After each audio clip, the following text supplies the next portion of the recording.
वैश्विक स्तर पर सूचना के अधिकार को पहचान 1948 में संयुक्त राष्ट्र महासभा द्वारा universal declaration of human rights को अपनाने के बाद मिली। इस मैकेनिज्म का मकसद मीडिया या दूसरे माध्यम से आमजन को सूचना मांगने और लेने का अधिकार देना था और कई दशकों बाद लोकतंत्र को मजबूत करने और गवर्नेंस में पारदर्शिता लाने के उद्देश्य से भारतीय संसद ने भी सूचना का अधिकार अधिनियम 2005 सारे देश में लागू कर दिया। सूचना के अधिकार कानून का मूल मकसद नागरिकों को जानकारी उपलब्ध कराकर सशक्त बनाना, सरकार की कार्यशैली में पारदर्शिता और जवाबदेही को सुनिश्चित करना, भ्रष्टाचार को रोकना और हमारे लोकतंत्र की कार्यशीलता को बढ़ावा और दिशा देना है। ये कानून नागरिकों को सरकार की गतिविधियों के बारे में अवगत कराने की दिशा में बड़ा कदम है।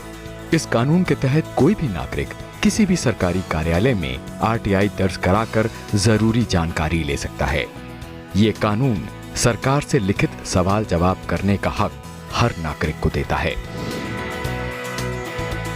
भारत सरकार ने भ्रष्टाचार को खत्म करने की दिशा में एक प्रभावी कदम के रूप में सूचना का अधिकार विधेयक को जून 2005 में संसद से पारित करवाया। जुलाई 2019 में इसमें संशोधन कर कमियों को दूर किया गया। अब जानते हैं इस कानून की बड़ी बातों को।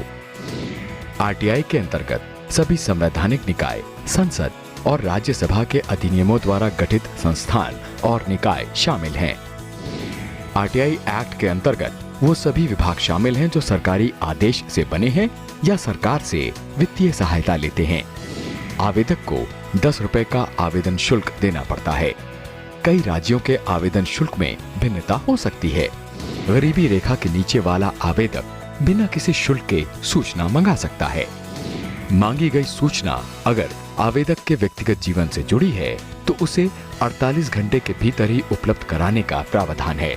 RTI एक्ट में यह भी कहा गया है कि सभी सार्वजनिक प्राधिकरण अपने दस्तावेजों का संरक्षण कंप्यूटर में करें। प्राप्त सूचना से असंतुष्ट होने की स्थिति में आप स्थानीय से लेकर राज्य और केंद्रीय सूचना आयोग में अपील कर सकते हैं।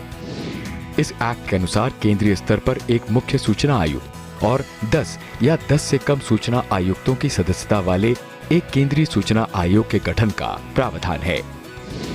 इस कानून में केंद्र की तर्ज पर राज्यों में भी एक राज्य सूचना आयोग के गठन का प्रावधान रखा गया है।